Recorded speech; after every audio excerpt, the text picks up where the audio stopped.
আজকে যে অ্যান্টাসিড ট্যাবলেটগুলো খাচ্ছি এতে কি আমাদের প্রবলেমসটা মিটছে?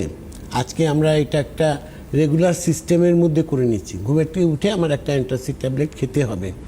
তো এটা কিন্তু আস্তে আস্তে কিন্তু আমার রোগটাকে বৃদ্ধি লাভ করছে। তখনই দেখা যাচ্ছে যে সার্টেন টাইমের পরে তখন আর ওই একটা ট্যাবলেট কাজ করছে না, দুটো খেতে হচ্ছে, দুটো কাজ করছে না, তিনটা খেতে হচ্ছে, তিনটাতে কাজ করছে না, তখন আমাকে আরও তার সঙ্গে হেভি আরও কিছু অ্যান্টিবায়োটিক কিছু খেতে হচ্ছে।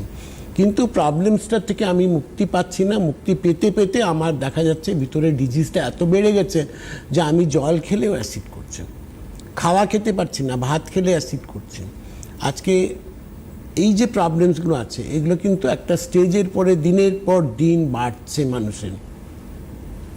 আজকে এখান থেকে কত রোগের উৎপত্তি হচ্ছে, এখান থেকে আমাদের আস্তে আস্তে করে পাইলসের প্রবলেম চলে আসছে, আইবিএসের প্রবলেম চলে আসছে, আমাদের কোলনে ঘা হয়ে যাচ্ছে, অনেক কিছু প্রবলেমস কিন্তু ধীরে ধীরে আমাদের পেটে আলসার ফর্মেশন হয়ে যাচ্ছে।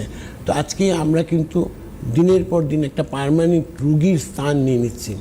সেই রুগীটা যাতে না হতে হয় তার জন্য কিন্তু আমাদের বেসিক প্রসিডিওরটাকে ফলো করতে হবে। আমি বলবো বেসিক প্রসিডিওরটা যদি আপনি ফলো করতে চান তাহলে একটা জায়গায় আপনাকে আছে যেখান থেকে আপনার রোগ বৃদ্ধি লাভ অ্যাটলিস্ট করবে না, সেটার অ্যাসিওর্ড গ্যারেন্টি রয়েছে, সেটা হচ্ছে জীবন সুধার। জীবন